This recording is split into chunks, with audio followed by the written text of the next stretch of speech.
Hello, everyone, and welcome to this week's special edition of the Moeller Real Estate and Business Podcast. We hope you had a wonderful year, and here's to your success and fulfillment in the new year. It is officially our 1 year anniversary of the podcast, and we're so thankful for your support, whether that be listening, sharing with others, giving us a review, sharing your feedback with me, whatever way that you've supported us. We are very, very appreciative. It means a lot and gives the team here the motivation to keep the podcast going. So thank you so much. I've learned so much myself in the past year from getting to interview these guests, and hope that you have been able to learn from the discussions as well.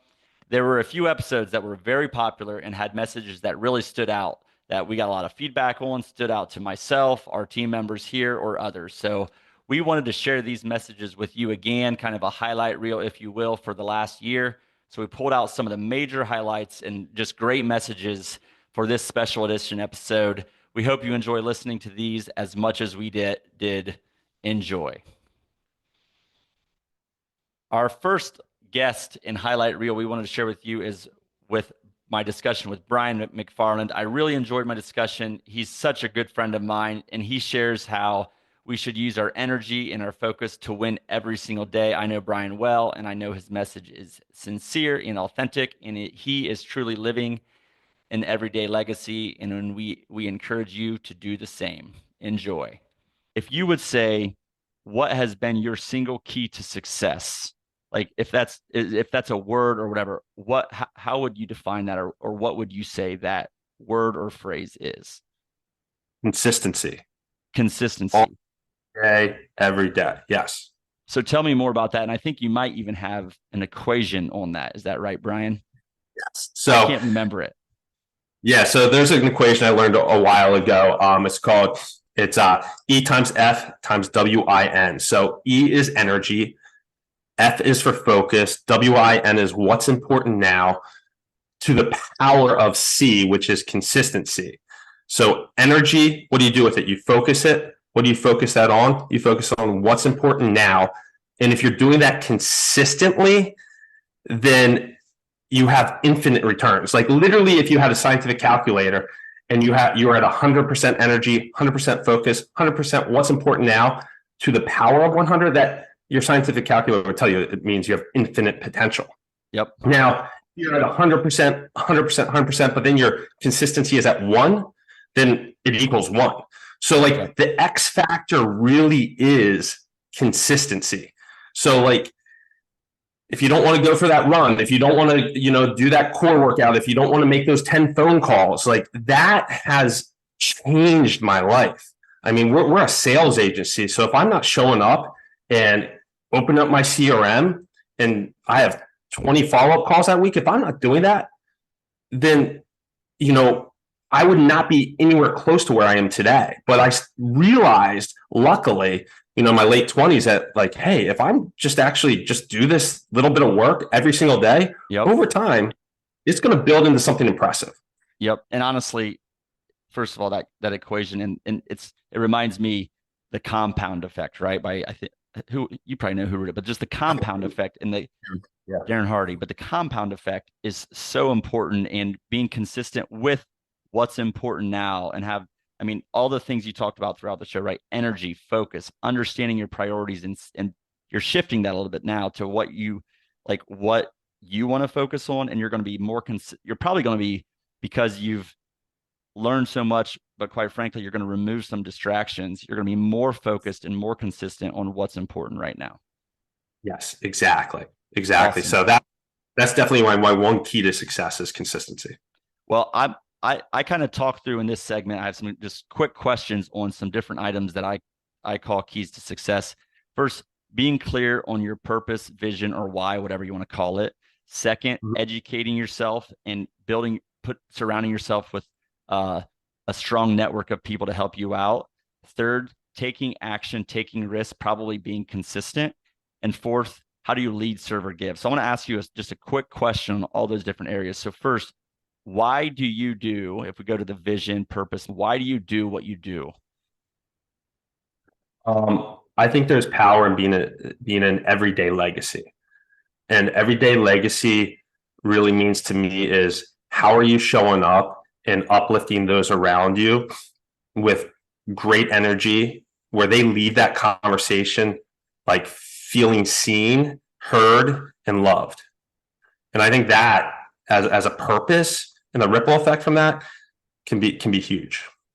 And I think that kind of may answer even your last question of, giving, serving, loving. That's what I really try to do every day as much as I can. And that's why optimizing my energy is so important to me, so I can show up my best. And what's really interesting about your story, and I think this can apply to a lot of people, again, whether they're business owners or real estate investors, is you didn't talk about your product. And you're a sales agency. Your primary business is a sales agency. You represent a lot of companies and a lot of different products. So Yeah. you do a great job of supporting those. You're passionate about what you do, but not because of the product itself. It's because of just the everyday, how you said it, the everyday legacy and what you do on a daily basis, how you treat other people, which will lead to success in your sales agency business, of course. Exactly. Nailed it. This episode with Luke Henry was really impactful on me. The shift that Luke made in his business when he said, I shifted my business from a landscaping business to a leadership business was very, very inspiring. I'd encourage you to think about your role in your business, in your career, real estate, or whatever it is, and see how you can have an impact with your leadership. Enjoy the episode highlight. So you had told me a story about how you thought about your business. And I don't know if it was this decision or a future decision. I'm going to mix up the details, so I'm going to hear it from you. What was that shift like, or how would you compare your leadership from when you started to now, and what was the inflection point there? Yeah. Well, leadership is like near and dear to my heart. I've become a student of it, and it's really changed my life and changed my business, taking that approach of just trying to learn how to be a better leader and working on it every day, and trying to also lead others that are becoming better leaders. So the inflection point there was about 5 years ago, 5.5 years ago. And I'll tell you, the story started out kind of rough. This story starts out kind of rough because at that time in 2018, we had acquired another business and brought on that team, and we're assimilating them into our culture. We had hired a few other quote experienced industry people and brought them into our business, and just had a lot of growth. We were doing an office expansion project because we brought all these people in and we had nowhere to put them, and we were on top of each other. And at the time, the culture just went down the tubes. Frankly, we had some people that were really toxic to our culture. We had some people that made me, honestly, even as the owner of the business, not want to really work there because It wasn't an uplifting place. It wasn't really positive. We weren't all rowing in the same direction. There was gossip, there was dissension, and it was pretty rough. And so we had a family vacation scheduled to go out west. We were going to Yellowstone and Grand Teton area, and so it was July, and we'd been dealing with all this. And honestly, I was like having these thoughts of, man, I think I just want to like fire sale this business or something. Like, this isn't fun anymore. I don't want to do this anymore. And was really just in kind of a rough place. And we went on this trip. It was a good time to get out of town. Just me, my wife, and our two kids, and we were driving across the plains. I remember we were driving through Nebraska, and my family all fell asleep. And so I'm driving by myself, and there's just nothing at all to look at. And so I had never listened to a podcast before, but I had a few friends that were kind of telling me that they'd gotten into podcasts, and I was like, okay, I would like to check this out. So, of course, safely on the side of the road, I pulled out my phone and I want to fact check that, by the way, but keep going. Pulled out a podcast player, and I think I searched leadership or business or something, and the first one that came up was the Craig Groeschel Leadership Podcast. Okay. And so I clicked on it and I listened to one just in my earbuds. And I remember driving, and I like listened to like three of them in a row. And I just started to kind of like tear up. Wow. And I was like, this is what I've been missing. And I really had this moment. And then kind of over the next few days, I had some ability we were staying in a place and kind of having just some downtime. So I'd take a walk or take a hike, and was listening to more of these. And I was just kind of binging on this leadership content. And I just had this realization that I was the problem. As the point leader of the organization, I was the problem. But then I also became very empowered because I realized that I was the solution. I Yep. had agency to make a Man, change that's in good. my life. I had the ability to make a change in our business. And so I became, just really convicted that this was like what we were missing. And it wasn't just for me. I needed to share it with our team because we were growing and we needed leaders throughout our organization. It couldn't just be from me. And so I decided when I went back that I was going to start a leadership study for our entire leadership and office team. And it was going to be mandatory because I knew that I had tried it before and we had kind of done some of this, and it was like voluntary and there'd be 2 or 3 people come, and it just really didn't get much traction. But I said, I'm going to make it mandatory. It's going to be for an hour every single week. I'm going to lead it and we're going to learn together. And so I came back, I made that announcement, and we started it.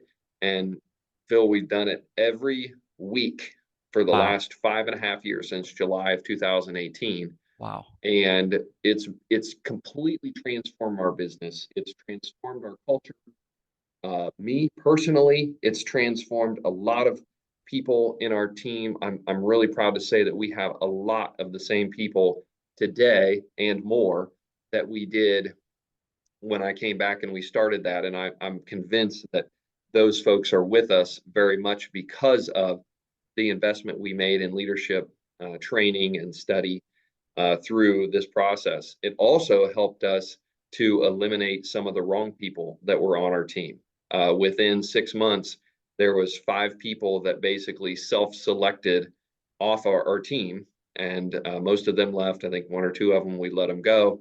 And just because it became very obvious as we started going down this path that those people were not the right people for our team. They did not have a growth mindset. They did not have a leadership and kind of a mission focused mindset. They were focused on their own agenda and their own goals, and that's not where we were going. And so we wish them the best and allowed them to go elsewhere. So it's Wow. been quite a ride, but that's the story.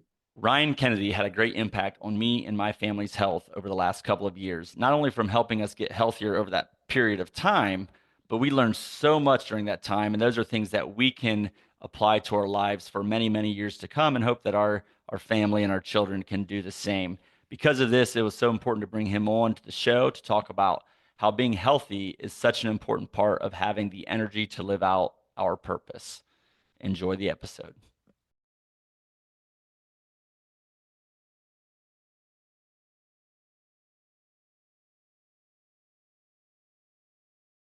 I got interested in natural health at a very early age, though, really from a pain to purpose journey, where at the age of 14, my mom was diagnosed with cancer.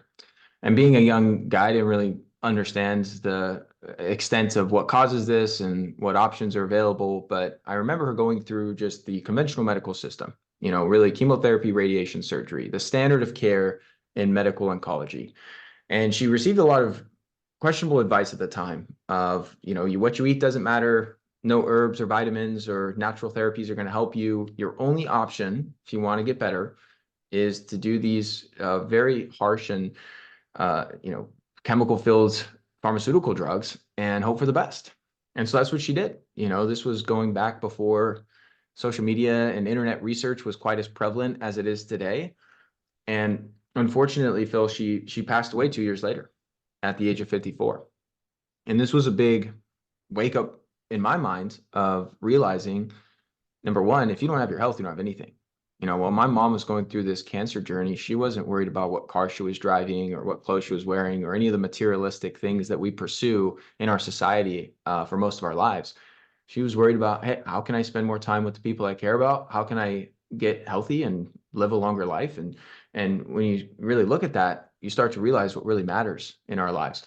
And so that was a big wake-up call for me. And then number two, it really got me thinking from an early age, 16 at the time. And it's like, well, why do people get sick? How do you prevent this? How can I live a long, healthy life? And that's what sent me down this path initially. And so I studied kinesiology in my undergrad, very centered more on the physical side of things and fitness and physical therapy. And as I was working in my physical therapy clinic, I realized early on, this is great. I was helping a lot of stroke victims. I was helping a lot of people that were in car accidents and suffered really debilitating injuries improve. But I also realized, Phil, if you're not dialing in your nutrition, your sleep, your stress management, doing lab testing to determine imbalances in your gut health and your hormones and nutrient deficiencies, well, you're only really tackling one pillar of health with the physical fitness side of things. And so that's when I went back to post-grad school, studying naturopathic medicine and clinical nutrition to really dive deeper into a more broad, holistic view of health, because all these different areas of our bodies and our health is interconnected. Okay. And so that's what brings me to where I am today, where I run a full-time practice and consult with awesome patients like yourself in terms of really the A to Z of health, helping people optimize their diets, their supplementation, their training, their recovery, their stress management, their mindset, really looking at all of these things and really helping people design efficient and effective protocols to optimize their quality of life and their longevity and their performance. Well, I want to get into that more, but you said something. You said if you don't have your health, you don't have anything. And I've also heard a different quote that a sick person has, sorry, a healthy person has a million dreams. A sick person has one, right? They just want to be healthy. So that speaks a lot to just the preventative stuff and taking care of yourself so that we talk a lot about on this podcast about vision and purpose and other things. Well, you got to take care of yourself to be able to pursue those things. So I think that sets up the next question for you, quite frankly, is you're on a business and real estate podcast. We talk about all kinds of things, professional success and personal success. Why is health so important to success in whatever is important to people, whatever success means to our listeners? It's the foundation, Phil.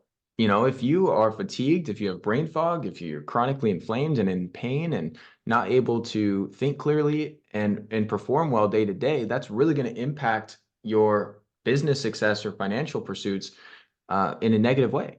So being tip-top physical condition and having the mental clarity, the verbal fluency, the memory of a high performance individual is going to give you such a competitive edge and enable you to really excel in all your business endeavors on a whole nother level. And having that baseline motivation and being able to get up and get after it and wake up feeling refreshed and energized and be able to crank through 8, 9, 10 hours worth of work and not feel burned out and not feel like you're struggling to have high levels of productivity and output, dude, that's essential. I think anyone could relate to that.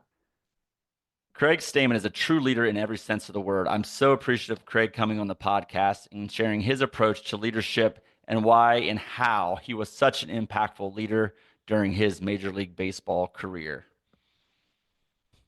Like, were you anointed that leader? Did you earn that over time? What was your style? Let's talk about that a little bit more. What influenced that, or who influenced that? Yeah, I think, trying to answer that question, I think part of it is earned. Part of it comes with longevity and having done it before, experience. And a lot of it comes with wanting to do it and being the person that's able to model the model. You got the coaches in the front office, they kind of set the tone and the culture of what they want a Washington National to be or a San Diego Padre to be. And then there's got to be certain players that partner with the people in charge to take the culture clubhouse and be the model of what a San Diego Padre is or what a Washington National is. And so I felt like I was fit for that role. I could follow directions and do what the coaches asked of me and what the front office asked of me, and I could do it as best I could, and then show the younger players that you can have to do that. Being a relief pitcher was probably the most difficult part of trying to fall into that leadership role, just because you're not counted on as a big contributor to the team. You're counted on, but only in certain spots. Relievers really only get on SportsCenter if they give up home runs. They're not the headline story. So, Yep. You've got superstar third basemen, stops, catchers, center fielders, starting pitchers. Those have a little bit more clout, I guess, within the clubhouse. But if you're genuine, speak the truth, do things the right way, and understand in your head that everybody can be a leader, not just the most talented or the people that get paid the most or have the most prominent positions. you can find your fit and you can find a way to partner with those guys and build a great leadership team. Man, I love that. If I think about business or organizations or people within an organization, or I think there's a book, you don't need the title to be a leader, right? I mean, you just sum that up so well. So you're not the shortstop or the number one ace starting pitcher that just probably gets some extra recognition for that. Just or you don't have the title in an organization, so maybe you don't easily get that recognition. Quite frankly, maybe you need to work a little bit harder than the others to become a leader, but that doesn't mean it's not possible. And if it probably takes time, consistency. I heard that on an interview with you, or comments from your teammates about just being consistent over time, right? If you're a leader for a day, that's good, but it takes time, right? So I just think I think that's a great analogy that any role in an organization can be a leader. And the other thing is, personal brand is another thing I like to talk about. Is you're always building your personal brand, no matter what role you're in. You're always building your personal brand, and people are recognizing that. Whether that's obvious to you that you're recognizing it, that they're recognizing it, you're always building your personal brand. And I suspect if you go back to your early days, just observing, learning, hungry, right? Nose to the grindstone. People saw that, and you were building your personal brand from an early age. Yeah, you're right. And it's funny that you mentioned the title of that book. When I was in high school, my senior year of football, it was a big deal to be a captain on the football team. And I remember not getting voted a captain for the Versailles Tigers my senior year. And our head coach came up to me, I was starting quarterback, came up to me and said, "You don't have to be a captain to be a leader." And so as I got older, that saying, I still remember it. I still remember the exact place on the practice field at the Versailles water treatment plant that I was at when he told me that. And it took a burden off my shoulders. Like, yes, you can lead. It doesn't matter if you have the C on your chest or not. There's a difference between who's the captain and who's the leader of the team. Yep. The captain is anointed by everybody. The leader is the person who acts, does, feels, and kind of handles the culture on a daily basis. And like you said, you can't just do it one day. You've got to be able to do it every day. And I think that being that consistent person, a genuine person with the values that I got raised with, was definitely a big help in my journey as a baseball player and to be a leader in the clubhouse. Awesome. So I mean, we talked about some things, but um, what like what was your what would you say was your leadership style, especially in the later years when, okay, now you had the experience, you had shown up with the consistency, you didn't have the C on your chest, but you were recognized. What was the style? What was your approach to that? It was to be an encourager. I wanted to make everybody feel like I was on their side. I was rooting for them harder than I was rooting for myself. And so I felt like if they had ever had trouble, if they ever had success, they knew there was one person that was going to be, right there beside them, and that was me. And so always having that listening ear and having a positive word of encouragement was definitely, a big part of my leadership style. And I think the second part of that was being genuine too, is always doing what I say that I was going to do.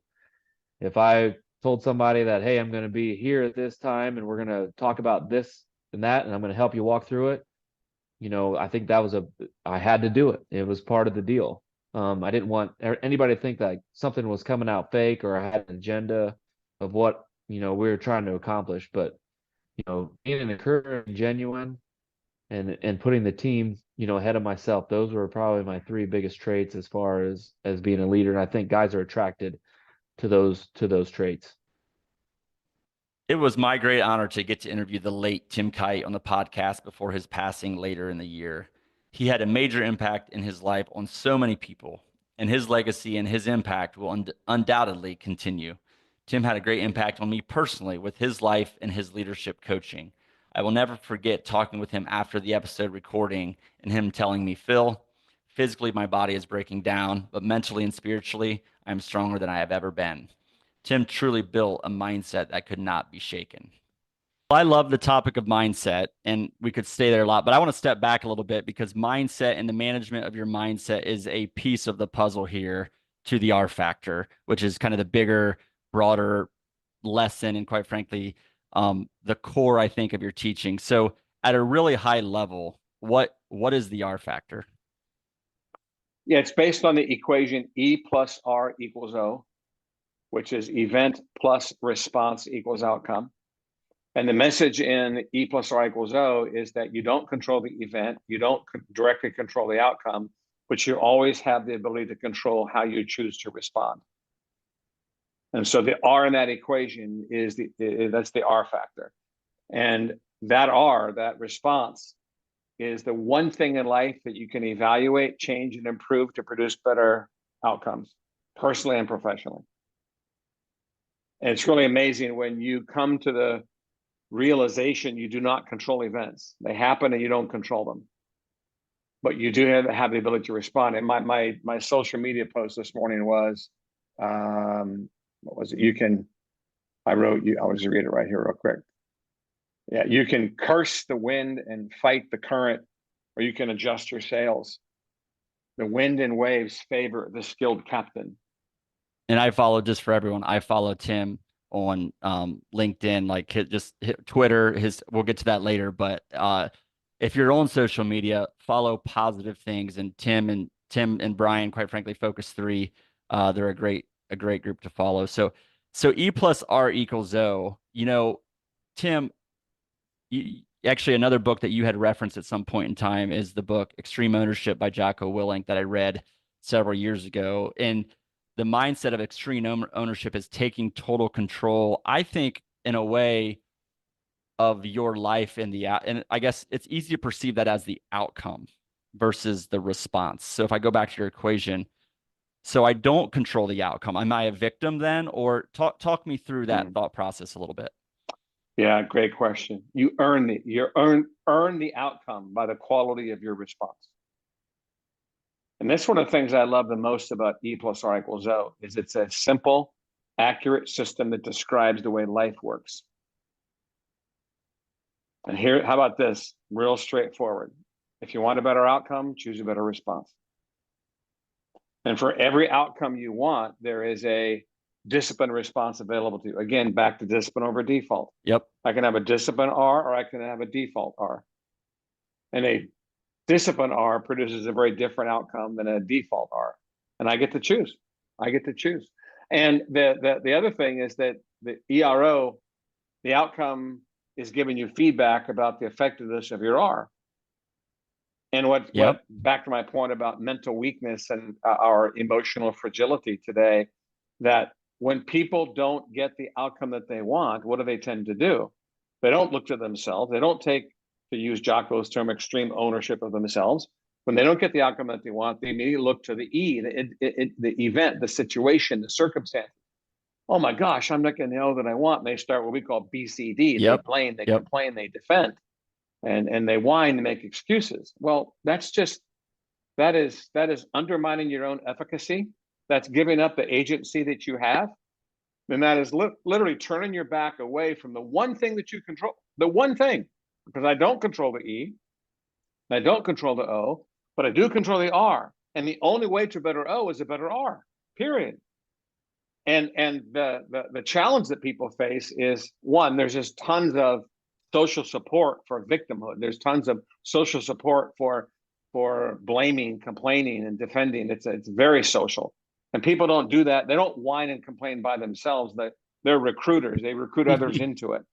I gave a keynote here recently, actually this week in Memphis, for the largest bank in the South, the top 275 leaders, and I went over R factor. And as I shared these principles and these disciplines, their eyes got really big, and you could see that they were recognizing, hey, our bank's going to perform based on how 7,500 employees manage their R factor, which is 100% true.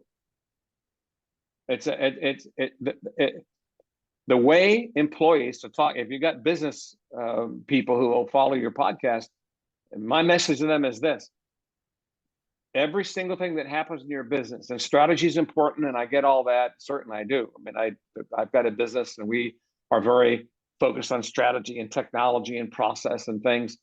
But at the end of the day, performance in the business is about how people choose to respond to things. How many R factor decisions does the average person make in a day? I mean, it's huge. And so the outcomes that you get are it's the collective responses. And then you multiply that times the number of employees in the business. So one of the greatest gifts that you can give to people in a business is teach them how to manage the R. Yep. And because that's the one thing they control. And you talked about recruiters of, so just for the audience, picture BCD with a big red circle with a line through it is what I remember saying. There is zero value to BCD. These are Tim's words that he taught me, but it adds nothing to the equation. And the concept of recruiters of BCD, aka gossiping and other stuff, it starts to be a part of a culture. So I want to shift gears a little bit to but that's I winced when you said that because I'm so aware of that because of the work that we do in so many businesses, and BCD is toxic. It damages everything that it touches. So you're right. You're 100% correct on that, Phil. So I want to talk about the opposite of BCD, or discipline and, performance pathway. Leaders create the culture that drive behavior that gets results. And there can be recruiters of the right culture, the right mindset, the right approach, the right response. So talk about for the business leaders, for the aspiring business leaders, quite frankly, for just anyone in any organization, because you don't need a title to be a leader either. Tell me more about the performance pathway and leadership and culture, and what do those things mean? Yeah, so the performance pathway is that leaders create the culture that drives the behavior that produces results. Leaders create the culture that drives the behavior that produces results. That's the performance pathway. And it's really powerful because it represents literally everything that happens in the business is subject to the physics of that pathway. And go ahead. Yeah, I was going to say that the big message there again is if you look at the pathway of leadership, culture, behavior, results, it says that all results are produced by how people choose to behave. And then it says that behavior is collective behavior, group behavior, culture is what drives that. And if you want great outcomes, you need great behavior. You want great behavior, you need a culture that supports it. That if you ask for behavior in your strategy that's not supported by your culture, you're going to struggle to execute. Yep. And if you create great behavior will not survive a culture that doesn't support it, which is an interesting statement. Great behavior will not survive in a culture that doesn't support it. So if I want to behave effectively, if I want to be a great listener, a great teammate, I want to change, I want to be innovative, I want to, live the culture, but the organization doesn't, or my group doesn't, and I try to say, wait a second, we got a value statement, let's follow the values. And, oh, no, we don't do it that way. And it gets toxic and goppy and all that. I'm either going to submit to that culture and become one of those cynical people, or I'm going to leave. Yep. Here's what is not going to happen. I'm not going to stay and fully engage and be full performance.